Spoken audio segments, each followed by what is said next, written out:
Buenas tardes a todos y todas los aquí presentes en este foro de convergencia e integración.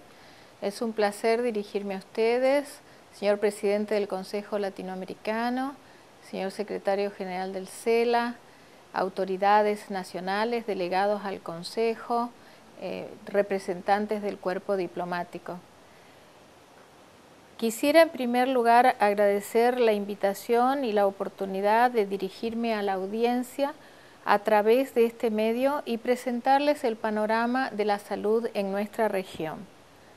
y cómo estamos tratando de afrontar los efectos de la crisis económica global a la cual se nos ha sumado la aparición de la primera pandemia del siglo XXI.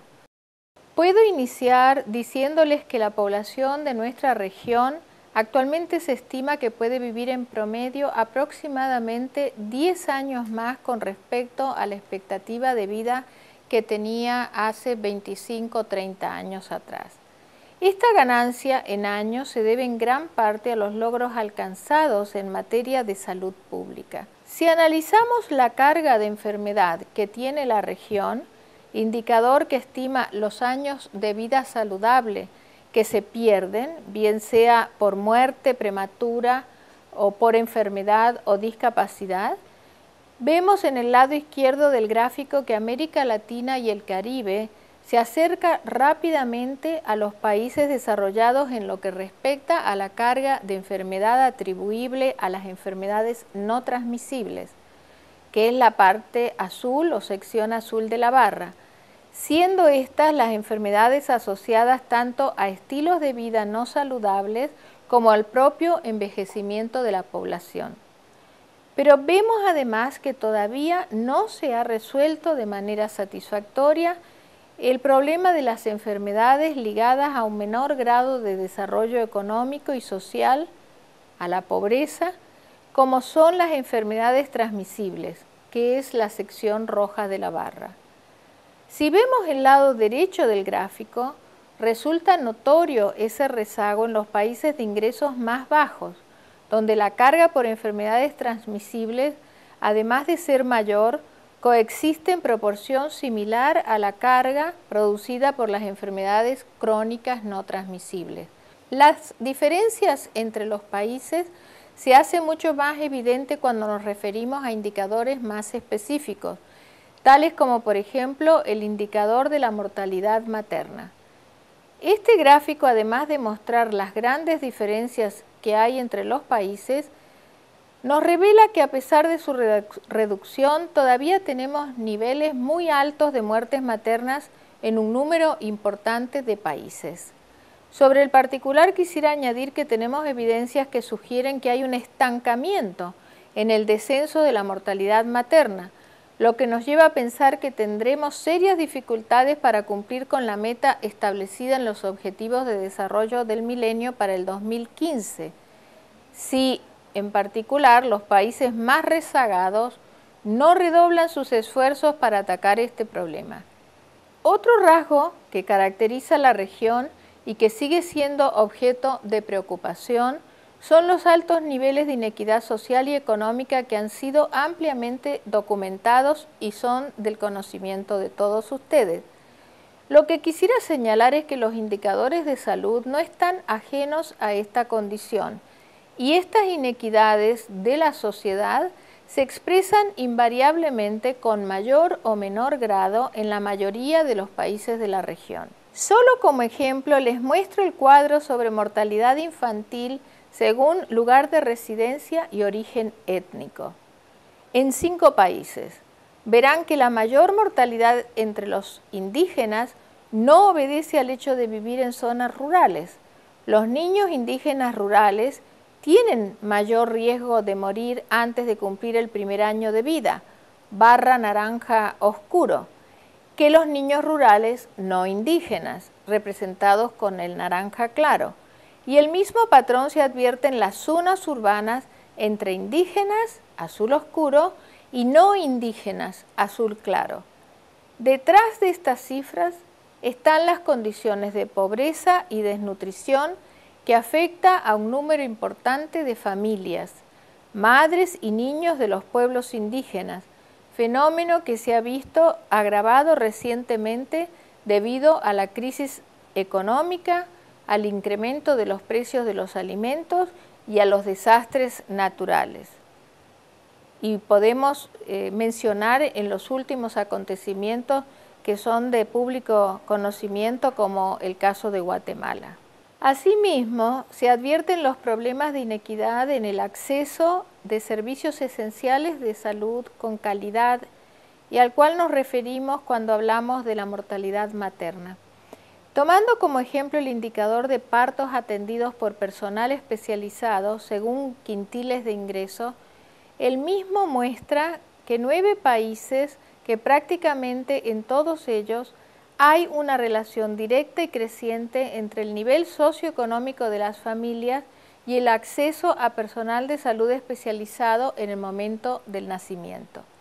Las barras verdes nos indican la proporción de partos atendidos por personal especializado en el quintil más pobre y las barras azul oscuras en el quintil más rico. Hemos venido promoviendo e impulsando medidas para el fortalecimiento de los sistemas de salud basados en la atención primaria de salud, así como la articulación de redes integradas de servicios de salud. En tiempos de crisis, esto resulta un imperativo impostergable para responder tanto a las presiones sobre los servicios públicos como a las necesidades esenciales de salud de la población. En los problemas de acceso a servicios subyace el tema de la insuficiencia crónica que ha tenido el financiamiento público de la salud y su impacto redistributivo sobre los grupos de menores ingresos, lo cual es una característica propia de la región. Este gráfico les muestra la composición público-privada del gasto total nacional en salud como proporción del Producto Bruto de América Latina y el Caribe. Las secciones superiores, en verde claro y verde oscuro, representan el gasto privado de las familias en relación al gasto total en salud, mostrándose el alto peso que tiene el gasto de bolsillo de los hogares en el financiamiento de la salud. La información disponible nos indica que el rubro medicamentos se lleva la proporción más alta del gasto de bolsillo, lo cual en tiempos de crisis económica y en caso de eventos catastróficos de salud, los efectos sobre los hogares más pobres son aún más severos. En cuanto al gasto público en salud, tenemos evidencia que sugieren que durante el periodo de crecimiento económico de los últimos años, el mismo tuvo incrementos tanto en su proporción con relación al PIB, que llegó a un promedio de 4% del PIB regional, como en términos reales, lo que permitió mejorar la relación del gasto público en salud per cápita. Habiendo repasado la situación de salud de la región y su vulnerabilidad en estos tiempos de crisis, me gustaría hablarles un poco sobre la contribución de los mecanismos de integración de salud al panorama social de América Latina y al Caribe. La región tiene una larga historia y una experiencia de trabajo importante de manera colectiva, solidaria y conjunta para resolver problemas comunes en el marco de los procesos de integración. En este momento, además, somos el único organismo de Naciones Unidas que tiene como una política de su presupuesto regional un nivel subregional de presupuesto que está específicamente definido para apoyar las iniciativas que se acuerdan en las instancias de integración en salud. El proceso de integración en salud ha tenido muchos frutos en la región. En particular, ha sido un elemento facilitador de la unidad de la región. En el proceso de integración se han logrado unificar problemáticas comunes y también abordar soluciones en conjunto y sobre todo pronunciamientos y mandatos por parte de los jefes de Estado que han sido cruciales para el avance en el sector social de nuestros países. En el área andina, el proceso de integración a través de los ministros de salud y posteriormente refrendado por los jefes de Estado, propuso la Semana de Vacunación de las Américas, primero como Semana Andina de Vacunación, que luego fue aceptada y abrazada de manera entusiasta por todas las demás subregiones, hasta que culminó con la Semana de Vacunación de las Américas, evento que ya tiene 7 años de desarrollarse en toda nuestra región, llegando alrededor de 60 millones de personas vacunadas durante la semana de la celebración. En el caso, por ejemplo, del Caribe, en el CARICOM, se han tomado decisiones pioneras. La declaración de la posibilidad de eliminar el sarampión, por ejemplo, partió de una iniciativa del CARICOM y fue abrazada posteriormente por los demás órganos de integración. El primer ejemplo en el mundo de una negociación exitosa conjunta de precios para reducir el costo de los antirretrovirales se generó dentro de los procesos de integración y fueron posteriormente abrazados por los demás sistemas de integración hasta convertirse en una meta regional. Como ven ustedes, nosotros le damos un valor importante a la capacidad y posibilidad de hacer esta articulación intersectorial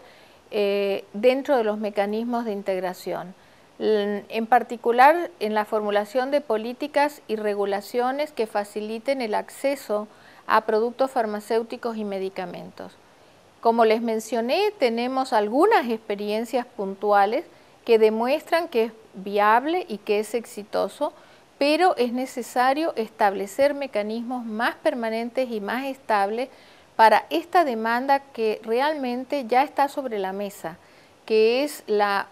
armonización de protocolos para lograr la utilización a escala de los medicamentos esenciales comunes utilizados por los países, lo cual facilitaría el seguimiento de los pacientes, pero también la capacidad de negociación conjunta, de adquisición de suministros críticos. Otro tema importante es la política agroalimentaria y las regulaciones comerciales que permitan, en un diálogo con el sector privado, incorporar dietas más saludables, más nutritivas y sobre todo actuar desde ese ámbito en la prevención y el control de las enfermedades no transmisibles, de las enfermedades crónicas ligadas a los hábitos alimentarios y de actividad física. También las políticas orientadas a una extensión de la protección social y a la universalización del acceso a los servicios de salud, en particular en los sectores vulnerables. Tenemos, por ejemplo, excelentes experiencias de abordajes de salud intercultural, pero también son experiencias puntuales que no logran traducirse en políticas, siendo que muchas de nuestras poblaciones indígenas ocupan territorios transnacionales que en este momento están separados por las fronteras, pero que desde el punto de vista social y cultural constituyen una unidad que no logramos todavía abordar para ayudar a superar el rezago y la marginación de estos grupos. Lo crítico es realmente articular y lograr que estos nuevos instrumentos que nos brinda la integración, en particular siguiendo la vocación de trabajo conjunto que tienen nuestros países, es el alinearse y armonizar las nuevas propuestas con aquellos marcos de referencia ya acordados en la región. En las últimas décadas, estos sistemas de integración han hecho un gran esfuerzo por definir agendas de mediano y largo plazo que tienen inclusive el desarrollo de planes con áreas priorizadas para el trabajo conjunto. Eso ya marca una decisión por parte de nuestros gobiernos y estados miembros en donde concentrar los esfuerzos para lograr un valor agregado por parte de la integración a los esfuerzos nacionales. También hay que recordar los acuerdos internacionales, los tratados y aquellos compromisos asumidos en distintos foros, incluyendo los de Naciones Unidas, por parte de nuestros Estados miembros, donde hay marcos en los cuales la región ha sido pionera, como por ejemplo la base de respeto a los derechos humanos, el enfoque de género, el enfoque de etnia y de interculturalidad, que son elementos aportados por nuestra región al marco global normativo y de tratados internacionales que deben servirnos de base para nuestro trabajo. Espero haber cumplido con las expectativas de esta presentación. Hemos venido acompañando con mucha satisfacción y para nosotros con orgullo también el proceso de definición por parte del CELA de su proyecto de integración y convergencia en salud. Estamos, por lo tanto, dispuestos y prestos a continuar con esta relación, a brindar nuestro apoyo, nuestra colaboración y en particular con nuestra presencia en todos los países de la región y en todos los sistemas de integración a servir de abogados y también de asesores en el desarrollo de este proyecto.